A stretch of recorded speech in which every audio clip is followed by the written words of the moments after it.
Continuamos aquí en Un Mundo Feliz. Vamos a charlar un poco de Una Luz Revelada, un precioso libro, El cine experimental argentino. Pablo Marín, su autor, está con nosotros. ¿Qué tal, Pablo? ¿Cómo estás? ¿Qué tal, Sebastián? Muy bien. Bien, feliz porque tengo el libro, tengo dos libros de estos. Supongo que uno es para regalar. Realmente preciosa la edición. Bueno, preciosa. Y me parece una maravilla que alguien se haya tomado el trabajo de hacer este relevo. Que leí, que no es una historia, no es una cronología o una... sino más bien trata algunos... habla de realizadores, de algunos fenómenos, digo... Sí. Te preguntaba un poco fuera del aire cuánto tiempo te llevó, me hablabas de 5 años de trabajo, digamos, de ampliar unas notas que habían sido escritas, pero voy un poco antes. Tu aproximación al cine experimental, ¿cómo se dio? ¿Cómo fue? Bueno, sí, yo soy crítico de cine. Digo, todavía es una de las cosas que hago. ¿A qué edad empezaste? A los 19, 20. ¿Dónde y por qué? Estudié en un lugar que no existe más, por suerte diría. Bueno, fuerte declaraciones. Sí, empezamos así. Que se llamaba Escuela Superior de Cinematografía. Y después que era de los ¿Dónde 70. era? ¿Quién lo dirigía? ¿Quiénes estaban? ¿Quién estuviste de docente? Me interesa todo. Sí, es una cosa muy jugosa. Después le cambiaron el nombre a Film College. Como si eso, viste, le lavaron la cara. Para cobrar más caro la cuota. Sí. Quedaba en Pueyrredón y Santa Fe. Uh-huh. Y el director, no me acuerdo. Ahí está el Trébol en Pueyrredón y Santa Fe. ¿Qué tal? Vale, el Trébol, claro. Arredo, Esto la Suizo. Estaba como en una especie de pH elevado. Uh-huh. Y era un pH con cada habitación, era un aula, ¿no? Era una cosa así muy improvisada. Pero tuve la suerte de que se anotaron muy pocas personas para la especialización en crítica. Era yo y un... ¿Qué año estamos hablando? Esto es 2002, ponele. El Amante a pleno. Claro, sí. O sea, el último gran momento del Amante, ya el Amante tapa color, digamos, quiero decir, la gestión de Portafus, no sé si ya era. Estaba ahí. Que es como un momento... Yo en una revista que extraño horrores, porque duraba todo el mes, porque era una revista larga de leer. Sí. A veces me volvía loco, puteaba, estaba de acuerdo, digo, muy interactiva, una revista interactiva, que generaba una comunidad también de las cartas de lectores, eran espectaculares. Y me encantaba que existiera el Amante, yo realmente. Y aparte habían metido como esa idea de, en la misma revista, una crítica a favor y una en contra, ¿no? Eso también era genial. Era como... Sí, y había generado un pequeño espacio, digo, que hoy está ocupado me imagino, por los blogs y demás, o páginas, o revistas virtuales, que era esa pequeña comunidad de cinefilia y de insultos, que estaba bastante bien. No, que aparte estaba bueno el insulto, porque era un insulto que igual tenías que escribir 2 páginas para insultar. No, era claro, como elaborado el insulto. No era Letterboxd, una estrella, esto es una verga, claro, un poco más divertido. Sí. Y entonces, un poco siendo un joven amante o de esa generación, Bafisi, me imagino ese tipo de circuitos, querés estudiar crítica. Claro, sí, pues siempre me había gustado. Ya a fines de la secundaria estaba como... Iba a Blockbuster y ya tenía como ese carnet que podía sacar tipo 3 películas por día. Gold member. Sí. ¿Y cuáles eran tus críticos favoritos? Bueno, tuve 2 justamente en la escuela esta, que ya eran como los venía leyendo y las venía leyendo. Una fue Paula Félix Didier, que estaba en Film, ¿no? Sí, claro. Como una gran titular del Museo del Cine, digamos, es muy importante, que también vamos a tener sentada en esa silla porque nos interesa charlar con ella. Sí, fue como una gran maestra. Y después Diego Terotola. Bueno, 2 genios. Sí, por eso, fue como una experiencia en un lugar que era muy malo. Con una cabeza y un nivel de amplitud, digamos, quiero decir, eso a lo mejor te debe regir, porque si esos son tus mentores, digo, gente, digamos, una amplitud canónica extraordinaria, ¿no? Sí, manejan un rango muy grande. Sí, no. Y bueno, leía El Amante, leía Film, y bueno, yo empecé como muy temprano a escribir en lugares... como que ya no existe más también, como la revista Cinemanía, por ejemplo. Claro, sí, por supuesto. Que ahí era como una idea... Yo llegué a escribir algo en la Cinemanía. ¿Ah, sí? Sí. Era como una idea de la crítica muy rara, porque te daban como un parrafito y después tenías que poner abajo como referencias. Una especie de... Hay una revista española que era muy parecida, que yo no sé si Cinemanía no era una revista española licenciada acá. Creo que sí. Que venía y era como explicarles, era medio camino entre las fotogramas, pero con aspiraciones un poco más cinéfilas, pero a la vez tenía que ser de divulgación y muy popular. Digo, estaba en un limbo... Sí, que era como medio... Para mí, habiendo estudiado crítica y habiendo como leído un montón de las cosas como más serias, y pretenciosos incluso, estar en ese lugar era siempre como medio conflictivo porque era, ¿viste? Pero era un buen debut, digamos, sí, aparte sí, tenías 22 años, 21 años, Sí, sí, sí. interesante. Está Sí, bien. no. Y aparte también la idea de escribir corto es un buen ejercicio a veces para... Y que se publique, y Sí, que sí, poder sí. verlo en físico, digo, haber tenido su encanto. Sí. ¿Te acordás de lo primero que escribiste? Lo primero que escribí y publiqué en papel, había escrito una nota sobre Jacques Tati para Film cuando salía online. El periodo de Film fue online. Y después cuando empecé a publicar en Cinemanía, creo que la primera que escribí fue esta película de Jennifer Aniston que se llama, en inglés es Rumor Has It.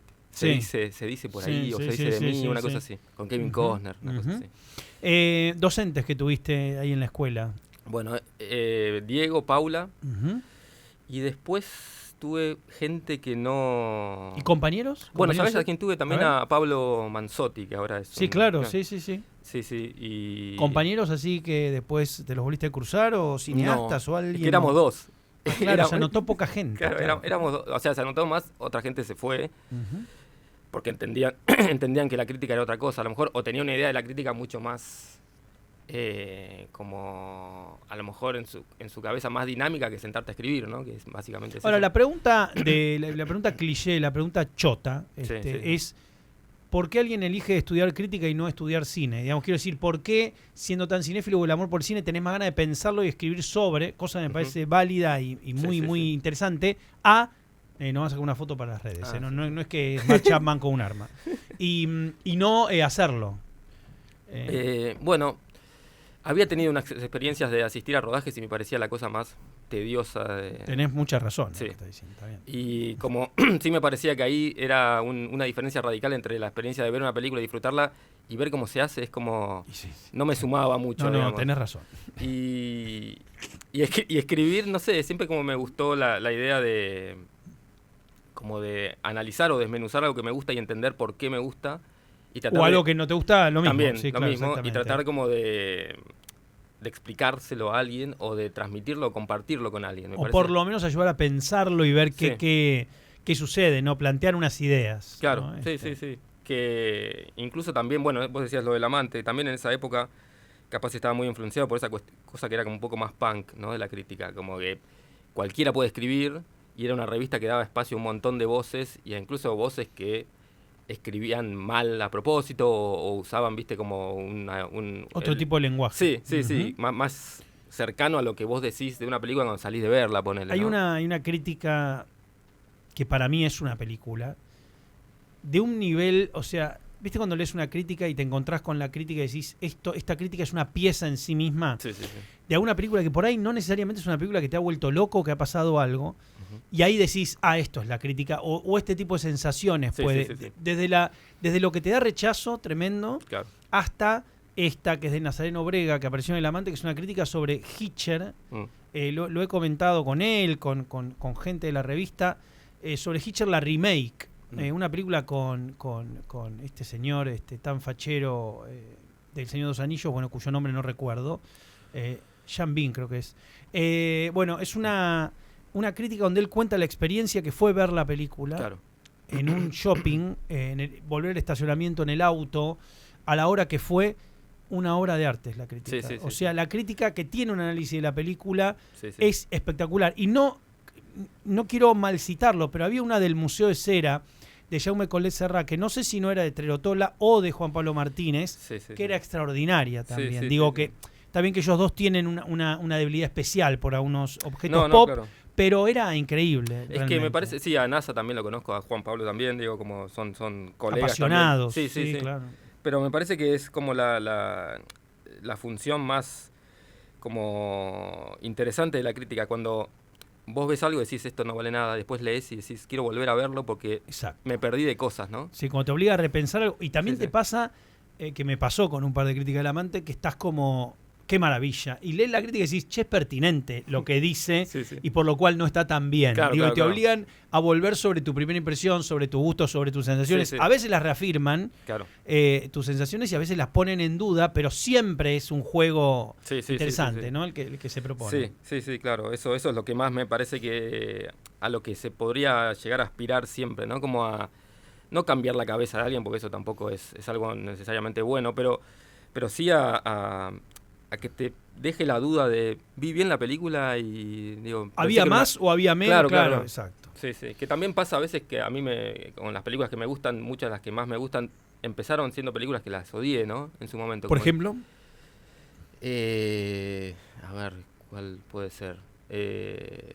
Bueno, en su momento, que ahora ya no me gusta tanto, pero digo, cuando vi por primera vez en Festival de Mar del Plata Irreversible, la detesté, digo, es una película muy como radical de Gaspar Noé. Claro, sí.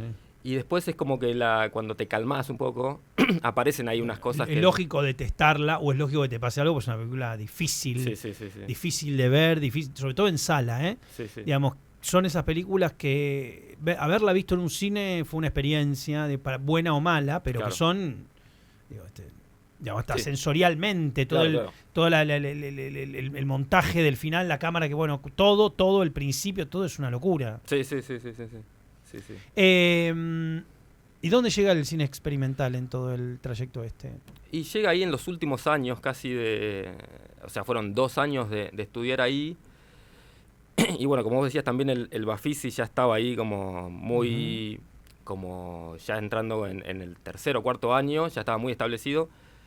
Y ahí era un espacio que te cruzabas con un montón de películas demasiado extrañas. Y decías como, bueno, digo, mi concepción del cine se iba ampliando mucho, también con Diego y Paula como docentes. Eso estaba todo el tiempo ahí. Y en un momento me empecé a interesar por esas películas que, como decía antes, a lo mejor no... Digo, sentía como una especie de incógnita total cuando terminaba de verlas. Y decía, bueno, tengo que volver a ver esto, a ver qué hay ahí, ¿no? Y ese ejercicio de concentrarme en lo que más difícil me parecía a la hora de ver una película, me empezó a generar como un interés, como un enigma de, bueno, acá hay algo que a lo mejor me estoy perdiendo, tengo que ir metiéndome más. Y me fui metiendo, leyendo críticos y críticas, sobre todo de Estados Unidos, Jonas Mekas, con gente que escribía sobre esas películas, también para ver cómo se escribe esas películas, que a veces son, viste, un plano de 3 horas de un edificio. Y decís, bueno, ¿cómo se escribe sobre esto? Y ese como ejercicio siempre me pareció como muy atractivo. Más cercano a las artes plásticas que a lo que entendemos tradicionalmente como narrativa, digo. Sí. Me parece que hoy, para pegar unos saltos, ahora volvemos a esa cronología de cómo te fuiste metiendo y las primeras fascinaciones, o dónde es el momento que haces ese clic, ¿no? Que decís, me está gustando y emocionando genuinamente esto. Digo, ya no soy alguien que se aproxima a estos objetos con un poco de ¿no? Como pisando despacio, sino como, bueno, conecté, loco. Digo, pasé del otro lado, estoy, digamos, realmente estableciendo un diálogo. Me parece que hoy, y me pasó cuando vi la película Infinita, por ejemplo, yo hablaba de una cuestión medio post-cine, o sea, si es que no sé si existe la expresión, pero como que la única chance que tenía en el siglo XXI el cine era desprenderse de un montón de cuestiones figurativas, narrativas. Digo, me parece que, para decirlo de un modo básico, después del Padrino todas las películas son El Padrino. Digo, no basta de... Hola, sí, por favor, pase. Traigo unos... No puedo... Digo, mira que hago películas que son así, pero digo, no se puede más con eso de no. Carlos, Rubén, no, hay que robar un... Digo, yo me parece que hay algo que estamos como rizando el rizo y que termina no teniendo vitalidad. Digamos, no es una cuestión, no es que estoy diciendo no se tiene que entender el cine, pero realmente, en un mundo de stories de Instagram, de teléfonos en las manos, no podemos...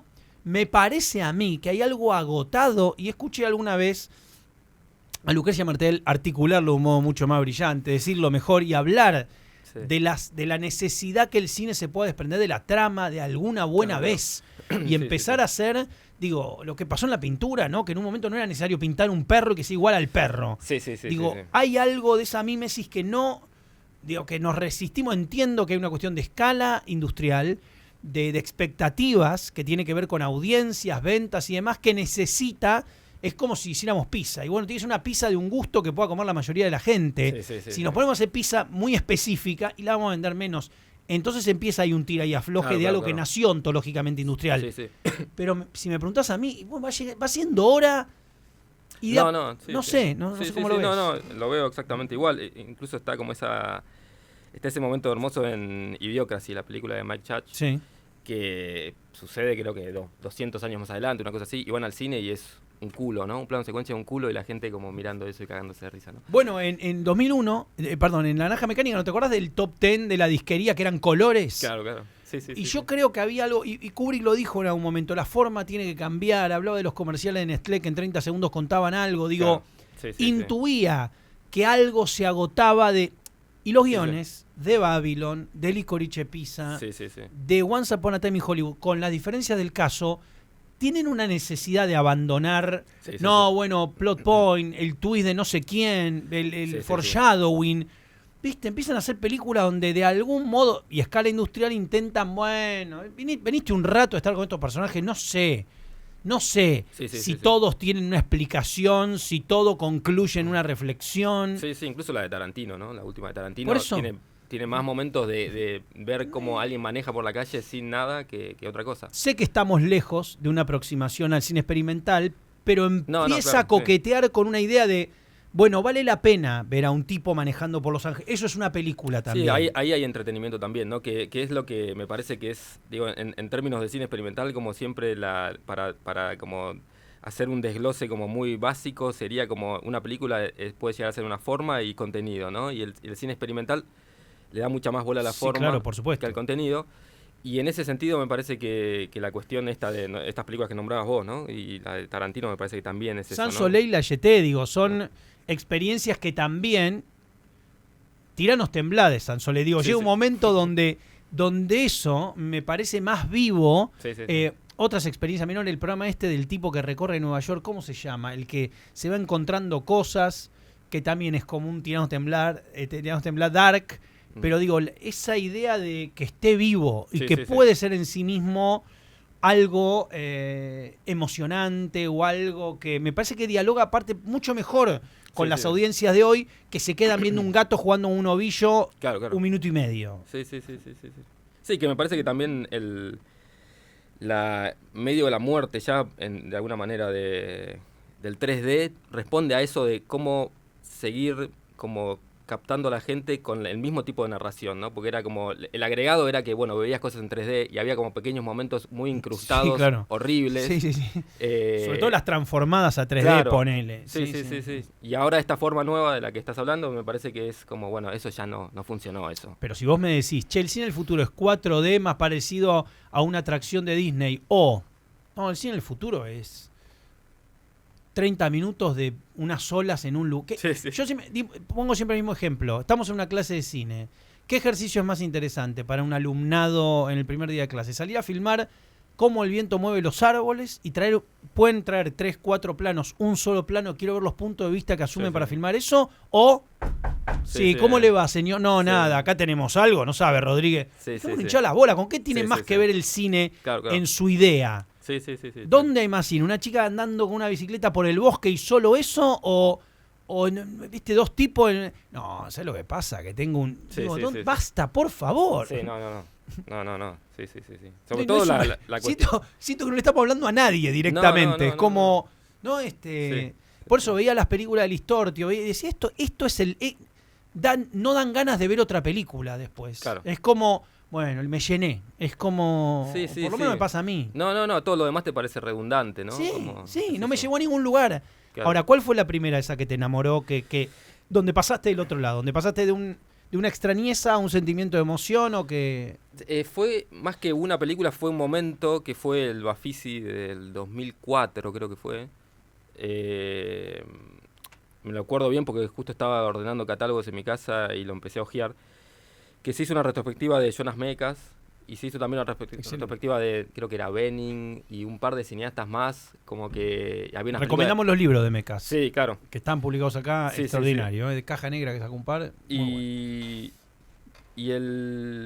ahí ver esas películas fue como, bueno, ok, digo que es como una puerta de acceso muy generosa también para lo que puede llegar a ser el cine experimental, que son esas películas que son como medio diarios filmados de Mekas, en los que de vuelta no pasa nada, pero pasan un montón de cosas, ¿no? No, por supuesto. Y ahí fue como que me hizo un clic la cabeza y empecé a leer a Mekas, o empecé a comprarme los libros que escribe sobre críticas. Son casi libros de filosofía. Sí, Digo, sí. Tienen mucho de los libros de Herzog también. Son libros que, digamos, son estimulantes a todo nivel, como Claro. literatura, Sí. en términos cinematográficos, y tienen algo medio high, medio a Kure, ¿viste? Sí, medio sí. enseñanza samuráis, digo, Sí, en un punto también. no, como una... Te transmiten a lo mejor estás escribiendo una película que es como hiper radical, pero te transmite como una sensación como muy como reflexiva y meditativa de lo que estás viendo, ¿no? Ujú. Y eso me interesó en ese momento, y ahí empecé como primero a buscar esas películas de las que este tipo hablaba, que era muy difícil hace 20 años a veces encontrar, tenías que meterte en el emule y empezar a descargar cosas que tardaban 6 meses en descargar a lo mejor.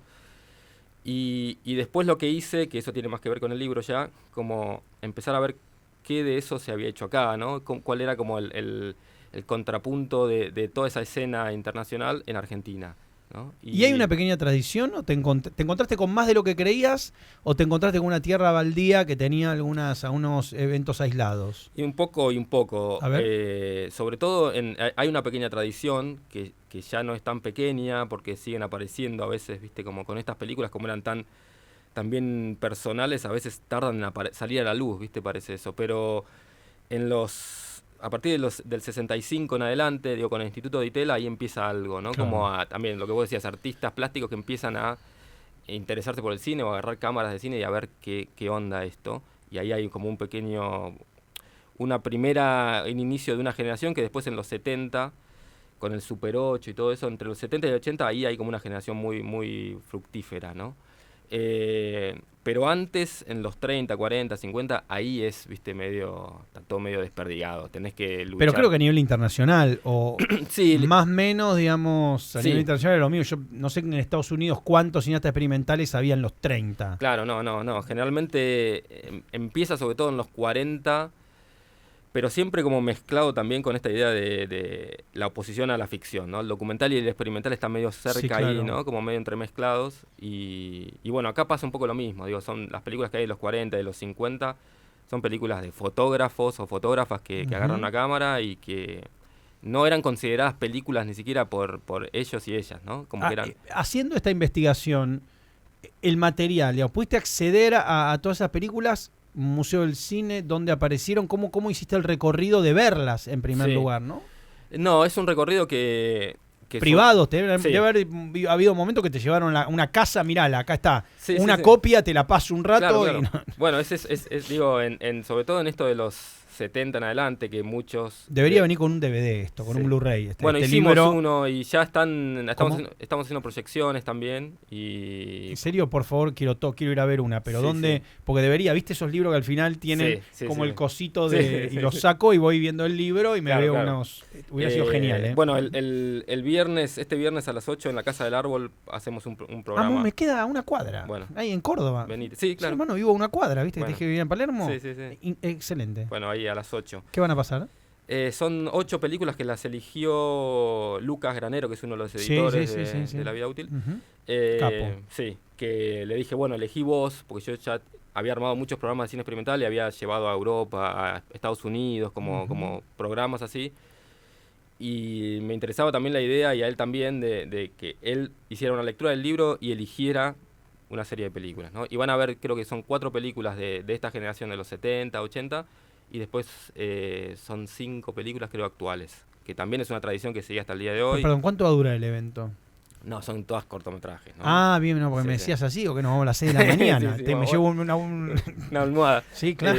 No, eso también es una cuestión que dificulta a veces el acceso. Digo, la mayoría, yo diría el 96% del cine experimental es cortometraje, ¿no? Porque son como esto, como actitudes, ¿no? Como gestos. Voy a probar esto, quiero ver cómo resulta esto, o esa concentrarse en cosas más texturas, como vos decías antes, que en una narración o con una trama argumental. Ujú. Y eso hace que muchas veces las películas no necesiten muchos minutos para comprobar. Plantearlo, Para plantearlo. claro. Y por eso la mayoría son cortometrajes. Pero sí, hay que ir a las casas de los y las cineastas, eso es increíble, porque Claro. no hay el Museo del Cine tiene una pequeña parte, pero como todo esto se hacía en Super 8 y era como una cosa mucho más, un gesto mucho más artístico, nunca fue considerado como... Y muchas veces el Museo del Cine cambió muchísimo desde que Paula está, pero también es un lugar que está acostumbrado o estuvo acostumbrado históricamente al cine clásico, el cine tradicional, ¿no? Una película es tal cosa. Y estos a veces los rollitos de Super 8, por ejemplo, tienen el tamaño de un CD, el diámetro, claro, ¿no? Y claro. es una cosa que es difícil incluso de que archivar. debería ser digitalizado ya mismo por una cuestión de preservación, de cuidado, ¿no? Sí, eso ya está también, por suerte, todo está como bastante bien escaneado. Porque me imagino que es inevitable, que tiene que ver con el trabajo de investigación y de amor y pasión que le has puesto a esto, que devengas un poco en alguien que, insisto, si tuviera los medios sería una especie de digamos, de mecenas de conservar el material y estaría ya mismo trabajando en ver estos rescates y hacer un archivo y que todo el mundo pueda acceder y decir, digo, te debe dar las ganas de concluirlo en eso, digo, porque te das cuenta y decís, che, quiero que todo esto se preserve, se conserve. Sí, por suerte hay como esfuerzos también paralelos en ese sentido y hay ya como pequeñas filmotecas que tienen el nombre. Narcisa Hirsch es una gran cineasta experimental. Sí. Y ya hay una filmoteca Narcisa Hirsch que está como encargada de, por lo menos, de todo lo que hizo Narcisa Hirsch, que es muchísimas películas.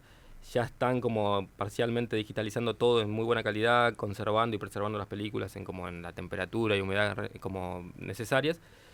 Y hay como una conciencia, me parece, muy grande de eso. En los últimos 10 años se avanzó muchísimo. Porque yo me acuerdo cuando empecé a ver estas películas y contactaba a cineastas, era como vos decías, sí, pasa, abría un armario y ahí estaban las camisas y al lado quería llorar, claro. Sí.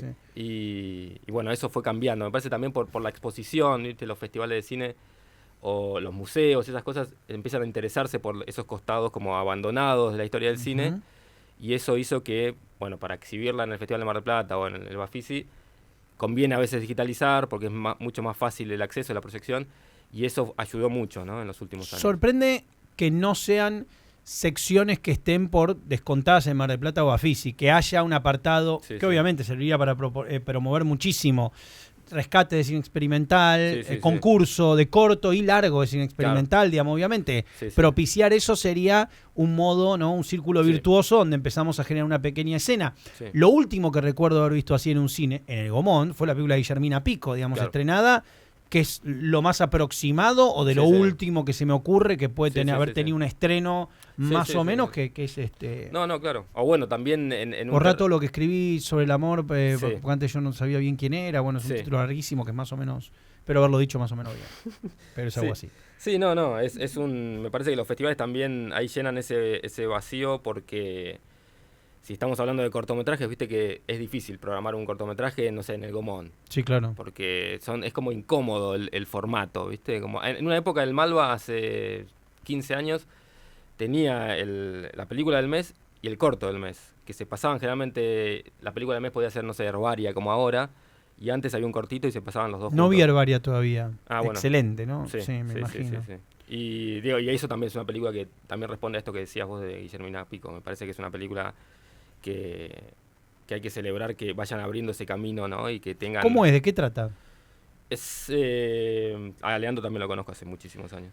Lo amo. Me siento en libertad de... Lo amo, lo admiro. Yo lo conocí en una fiesta, le dije una vez, hay una nota en este programa, recomendamos la nota con Leandro Listorti.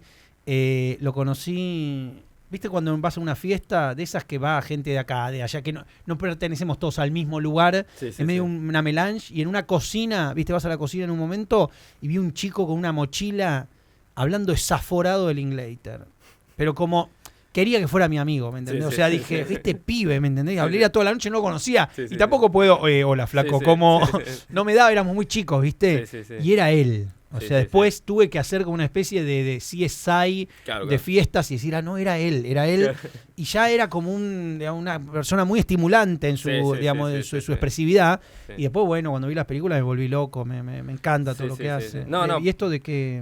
Para mí es una generación, Leandro, Diego, Mariano Cairuz, digo, son como una generación que transmiten mucho esa euforia, ¿no? Todos usan mochila, claro. Todos usan mochila y todos todavía tienen VHS en su casa, ¿no? Sí. Pero no, Herbaria es como un ensayo documental sobre tratar de unir dos mundos que son completamente opuestos, pero que Leandro, por su punto de vista, vio que tenían puntos en común, que es el mundo de los archivos y museos de cine, como conservar película, y los herbarios y los botánicos, ¿no? Como los institutos botánicos que preservan semillas y preservan plantas. Extraordinario. Y es como...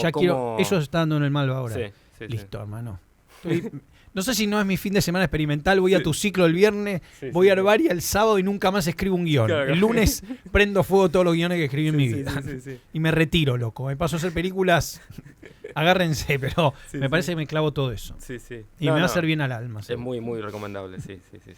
Y de los últimos, digamos, ¿es cronológica la aparición de los artistas en el libro? ¿Cómo lo organizaste? Más o menos. Lo organicé porque vos decías esto al comienzo, no es una historia, no es un libro que sea una cronología de, bueno, en los 20 pasó esto, en los 30...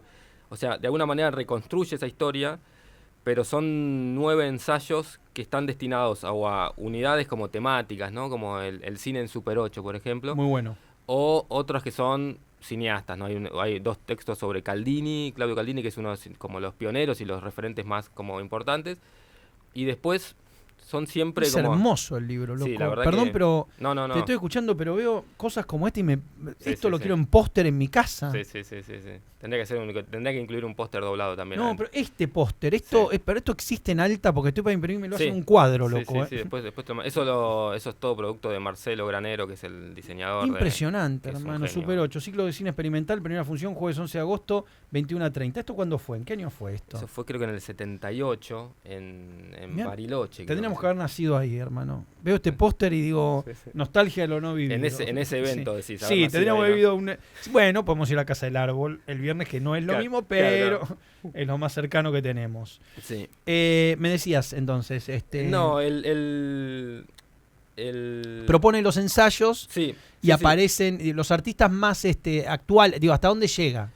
La última película que se menciona es de 2017. O sea, por esto que decíamos al comienzo, yo tardé varios años porque primero porque había una investigación como que iba descubriendo cosas y no quería como cerrar el libro sin estar seguro que, no sé, que en los 40 no había una película que estaba ahí y no la estaba viendo, ¿viste? No estaba pudiendo acceder. Sí, claro. Y... Es difícil porque te propones algo tan ambicioso como, no estás hablando de un artista es como esos libros de un género en Argentina, no tiene fin. Siempre vas a deber algo. Sí, es esa sensación, ¿no? Y por eso se me ocurrió que la mejor manera de no como pisar ese palito y no sentirme como siempre atormentado porque faltaba algo, es darle este enfoque que es más ensayístico. Exactamente. Es como un recorte de todo eso, una lectura de todo eso. Y la película más reciente es de 2017 y el cineasta que tiene un texto, que en realidad es un texto sobre un cineasta contemporáneo que se llama Pablo Mazzolo, y otro que se llama Jorge Honig, que es de los 70, y la idea también del libro es como mezclar cosas o mezclar un cineasta del presente y uno del pasado y ver cómo pertenecen a la misma tradición, aunque no hubiesen tenido nunca contacto y no se hubiesen conocido, como establecer que es una tradición el cine experimental también y hay ciertas, no géneros, pero sí hay ciertas como líneas que tienen que ver con como actitudes formales que tienen un pasado y tienen una tradición, ¿no? No es que el cine experimental todo el tiempo intente hacer locuras nuevas, ¿no? Por decirlo de alguna manera, sino que hay como... Y a quien esté escuchando y no haya visto nunca ninguna película experimental, no es que, nos hacemos un poco los locos y filmamos unas burbujas de la soda. No, la verdad que no. Yo entiendo que el prejuicio imbécil a veces supone que la gente digamos, se vincula así, pero como hablábamos recién, siempre hay una manera de comentar, proponer, postular algo, digamos, obviamente con síntesis, no subestimando ni a la audiencia ni a la posibilidad de llegar o arribar a esa síntesis y de algún modo proponer estos espacios, ¿no? de intercambio. Los libros de mecas, digamos, dan cuenta esa idea de, me acuerdo que lo decían en algunas clases, si arrastro la cámara por un campo, ¿qué pasa si la cámara se va moviendo? ¿Qué filma sola? Y bueno, son experiencias absolutamente válidas y mucho más enriquecedoras o vitalistas que... Hola, doctor, ¿cómo le va? Acá charlando con... Por favor, loco, me quiero pegar... No, es que a mí también me acuerdo que cuando estaba estudiando estos muestras o festivales de cine, de cortos de escuelas de cine, que también tenías una categoría experimental y te das cuenta muy rápidamente que era cosas que habían salido mal y que era le ponemos experimental porque no se entiende una mierda, ¿no? No sé qué hacer con esto. Sí. Pero no, digamos, y si ven las películas de Nando Listorti, justamente estábamos comentando por caso, van a ver que hay, qué sé yo, ¿cómo se llama la del sur? La de los suicidios. Los jóvenes muertos. Los jóvenes muertos. Los jóvenes muertos es una película, digo, realmente impresionante. Entonces digo, pasa de todo, y ves una película de espacios, de voces, digo, hecha con un nivel de sensibilidad, respeto, digo, por la temática que toca, que es conmovedor, todo es conmovedor. Lo que cuenta y cómo lo cuenta, porque hay una cantidad de decisiones políticas, decisiones artísticas sensibles en el sentido más celebratorio de la palabra, que son impresionantes, ¿no? Uno es realmente encomiable. Yo me acuerdo que charlé, hay una nota, la pueden buscar en el canal de YouTube de este programa, donde hablamos con Leandro y le decía justamente eso, la película, digo, por partida doble me conmovió y me pasó eso. No me daban ganas de ver. Y había visto justo, ¿cómo se llama? Las Cinéfilas. Claro. Había visto Las Cinéfilas, una película documental, pero con el combo en cuarentena. Las Cinéfilas, Los Jóvenes Muertos, en un momento era... No quiero ver nunca más una película que no sea así. O sea, que no me lleve a estos lugares. ¿No? No, que te pasa también en los festivales de cine, sobre todo en esa época que como veías... comer bien y después querer ir... Sí, como listo, ya está, cerré el día con esta porque... No quiero comer pavadas ahora, porque esto es comer. Y es muy difícil volver a, no sé, a una cadena de cine después de haber tenido 10, 12 días de nutrientes o de estímulo. Es muy difícil. Una nota al pie. Muy buena camisa, loco. Estoy viéndola. Buena camisa. Muchas gracias. Bien combinada con la remera. Muy bien. Esto está muy... Perdón, es un comentario... La jaula de la moda, pero... Hermoso. Bueno, pero está muy bien. Y con el libro también. Es como un composito muy bueno. El libro lo publicó la gente de La Vida Útil. Es el primer libro que sacan. Sí, están como volcándose al mundo de los libros y también fue como un honor, ¿no? Que decidieran hacer porque yo los... venía escribiendo en un par de números de La Vida Útil y nada, me parece que lo que hacen es como, vos hablabas antes de la crítica y todo, como una idea de renovar ese panorama, ¿no? Como renovar ya la crítica como se hacía hace 20 años o el formato de 20 años no, ya está, digo, sería como muy nostálgico seguir en esa. Y me parece que ellos y ellas le encontraron una vuelta. Me falta el número 1 nada más. Estoy buscando un número desesperado, me está agotadísimo. Ahora hacemos un llamado ahora para... Si alguien tiene 2 número 1, loco, por favor lo cambio por lo que quieran. Es un libro precioso. Bueno. Es realmente, digo, no. Ya está en librerías, empieza a salir en librerías. Empieza ahora en febrero. Empieza ya, porque hicimos una preventa, ya se están entregando todos los libros que se vendieron en la preventa y ahora en febrero es como que desembarca en librerías. ¿Qué precio va a tener, sabes? No estoy seguro todavía cuánto es, pero creo que es 5.000 y algo. Lo vale, ¿eh? Sí. O sea que es un material no solo por los textos, sino también porque han puesto fotografías, afiches, digo, es un libro espectacular. También por los costos precioso, y todo. Hermano, precioso. Después firmámelo porque esto merece una firma. Preciosa la edición. Bueno, qué lindo libro. Y lo distribuye Blati Ríos, que por suerte también tiene una distribución muy grande, y o sea que va a estar disponible en muchas. Me contabas que salió en España también. Sí. ¿Por qué sello? ¿Cómo es la edición de allá? La edición es como exactamente igual, es un poquito más delgada porque por una cuestión de papel, pero La Vida Útil está empezando, ya lo hacía con los últimos números de su revista. Se consiguen en algunos lugares de España. Empezó a imprimir en España por una cuestión de costos, que es más económico imprimir allá que mandarlo de acá en barco.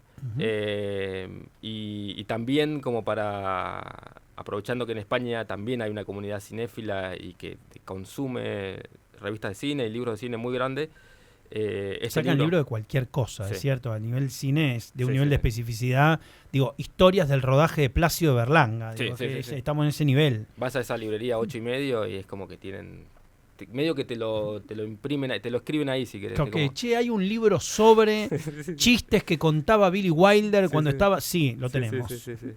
Acá lo más parecido es Librofilm, que me imagino que este libro ya está en Librofilm. Va Fabián, no le tengan miedo a Fabián, entren y si les toca el hijo de Fabián van a estar un poco... Pero Librofilm, siempre lo decimos, googleen Librofilm, yo creo que es la única librería dedicada a libros de cine íntegramente, mítica, histórica, todos los estudiantes, todos los apuntes, todo Librofilm. Vayan a Librofilm. Te vendían como esos anillados de fotocopias, ¿no? Sí, exacto. Sí. Bueno, en una época estaba una que se llamaba Cine Sí, ahí en el pasaje de la FUC, pero eso no duró mucho. Pero no, eso está buenísimo, digo, que también se consigan en España, la edición es, como decía antes... ¿Vivís en España? Sí. ¿En dónde? En Madrid. ¿Hace cuánto? Hace 2 años. ¿Y qué tal? Bien, la verdad que... Y en estos términos, digo, cine experimental español, debes haberte asomado y cómo, Sí. en medio paralelo a lo nuestro, ha tenido otro... Y es como... No, yo digo que en Argentina me parece que hay una tradición más grande que en España. Ujú. En España hay como nombres como muy... Es medio como contrario a lo que pasa acá, ¿no? Hay nombres en los 40, en los 50, como muy fuertes del cine experimental. No, y después hay gente como Iván Zulueta, que no es Claro. experimental, pero que es un poco un artista Sí. plástico, pero digo, Arrebato tiene Sí, es una un obra maestra. coqueteo, digo, es una película infernal. Ha salido una edición en Blu-ray extraordinaria, Sí, sí, me la sí. trajo un amigo de España, que tiene un pequeño documental, y si uno ve la figura de Zulueta, el afiche de Arrebato, todo ese tipo, digo, hay un montón de cosas, y Arrebato mismo dentro tiene películas que uno claro. podría decir son Sí, sí, sí, experimentales, sí. ¿no? Sí, Que son sí, las sí, de sí, sí. los Arrebatos. Claro, claro. Sí, que... Qué película, por favor. No, es una obra Qué maestra. película. Es la película, ¿no? Española casi. Qué película. Sí, Cecilia bueno. Roth, me acuerdo una vez, venía a hablar de una obra de teatro que estaban haciendo en la Plaza con Fonsi, y yo en un momento le digo, en medio de la nota en Vorterix, le digo, hablemos de Arrebato, hablemos un toque de Arrebato, sí, sí. porque... Y Sí, me sí. contó un poco el rodaje, pero la cara que puso, ¿no? Cuando le saqué Arrebato, por favor, sí. hablemos de Arrebato. No, es impresionante. Hace un tiempo en el Festival de Mar del Plata pasaron una copia remasterizada, que es la que salió en Blu-ray, presentada por Eusebio Poncela, Wow. ahí en el shopping, una Sí. función extraordinaria, y verla en cine, ver esa No, copia... claro. Sí, Era sí, una retrospectiva de Zulueta, de todas películas remasterizadas. Un Sí, 2-3 sí. al escondite inglés, Arrebato y a unos Sí, cortos. sí, Tienen sí. una filmografía muy breve, pero bueno, estaba ahí Arrebato. Sí.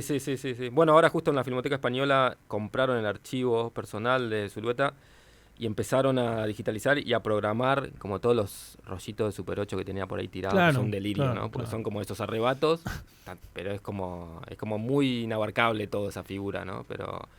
Pero sí, bueno, en España están, digo, para mí Arrebato es una película experimental, Sí, a su claro, modo, ¿no? claro, Y ahora, bueno, hay un pequeño movimiento de cineastas y eso, pero ahora me parece que ahora es más difícil, ¿no? Como establecer, por esto que decías vos antes, ¿no? Que el cine está como ya, no sé si post-cine o lo que sea, pero es más difícil determinar como, o ser como muy riguroso, y no me interesa tampoco ponerme en riguroso, decir como, esto es experimental, esto es otra cosa, pero sobre todo con, no sé, las galerías de arte y con las instalaciones y con las cosas más performáticas y con el arte digital, ahí hay un montón de cosas que son afines al cine experimental, pero que ya esas categorías medio que no sirven más, ¿no? Como me parece que hablar de cine experimental está bueno, o es mucho más preciso hablando de acá para atrás que en el Exacto, presente, exacto, ¿no? Como exacto. también es una categoría o un género. Porque hoy hay una mixtura que es esta que señalábamos, que cruza el documental, Claro. o que cruza el diario filmado, o que Sí, cruza sí, el sí. arte plástica, o que cruza incluso algún coqueteo con un género. Lev de Corse Stan, la película Sí, de Catetti y Forzani, Sí, sí. y es cine experimental, es un western, y Amer también, y, Sí, sí, sí. y son cineastas híbridos donde Sí, uno sí, sí, podría sí. decir, bueno, están coqueteando con el cine de terror italiano o están haciendo una expresión claro. plástica.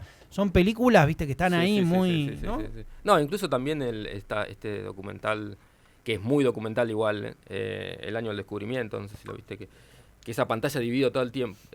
Son Sí, 3 claro. horas de pantalla dividida, y por momentos estás como medio rebotando entre las dos y tratando de entender qué Y es en lo que... un momento... Es como que entras Claro, en esa exacto. y ya pasaron 2 horas y no te diste cuenta, ¿no? Pero también como formalmente eso hace 20 años sería como... Y vos le decís a alguien, estoy haciendo un documental sobre esa revuelta. Bueno, y te llevo un ejemplo que me dispara lo que estás marcando. Cuando en IMAX se pasó como un estreno limitado de la secuencia de la terraza nada más de Get Back, Claro. y se tocaban 3 veces las canciones, porque Peter Jackson eligió Sí, sí. que si tocaban 3 veces Diga Pony, era 3 veces Diga Pony. Sí, sí.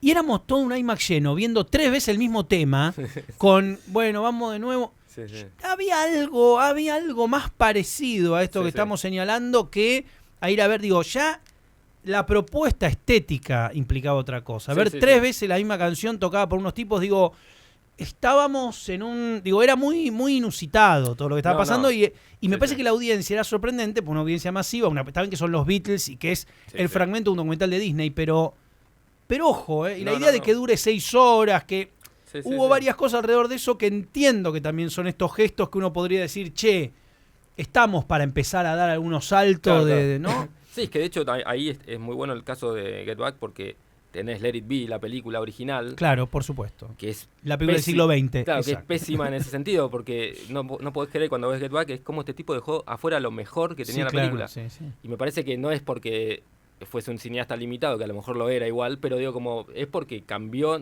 nuestra demanda de cosas que sean más cercanas también, ¿no? Porque yo veía Get Back y lo que más me acuerdo es tipo George Harrison pidiendo tostadas, ¿no? Y le traen tostaditas y ¿viste? Sí, como claro. eso que no es tocar ni componer, no, es lo más interesante. Los tiempos muertos, sí, digamos, sí. La posibilidad de que respire la imagen y que veamos el transcurrir, ¿no? Digamos, que lo más increíble es que eso es el cinematógrafo, digamos, la idea de poder captar eso, digamos, claro. de robar eso.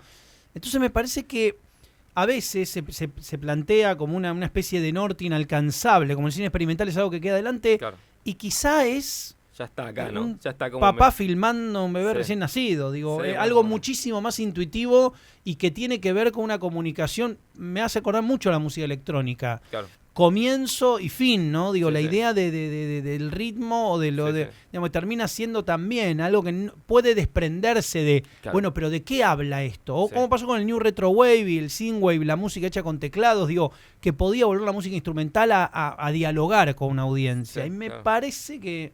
Claro. Bueno, ¿Qué sé yo? digo, para poner un caso como obvio también, pero la tercera temporada de Twin Peaks me parece también que Sí. es como marca No, esto de una manera no, como no, porque por ya supuesto. es, ok, prepárate para disfrutar la nada, claro, ¿no? venía a Porque- estar un rato con esto. Sí, sí, sí, claro. Imágenes y te voy... Y hay muchísimos coqueteos de Lynch en varias películas, más allá de que Eraserhead, su primer película Claro. es casi declaradamente una película Sí, experimental, o los pero cortometrajes, ¿no? exacto, También. de Alphabet, ¿cómo se llama? Sí, De Alphabet. Gran Madre hay otro. Exacto. Sí. Pero digo, hay varios momentos de las más, entre comillas, narrativas que es, bueno, y ahora esto, un rato, no sé, Claro. viste, unos segundos, Rebeca del Río cantando en el Club del Silencio, Claro. bueno, no sé, hermano, ¿qué te puedo decir? ¿Tenés miedo? Bueno, gané.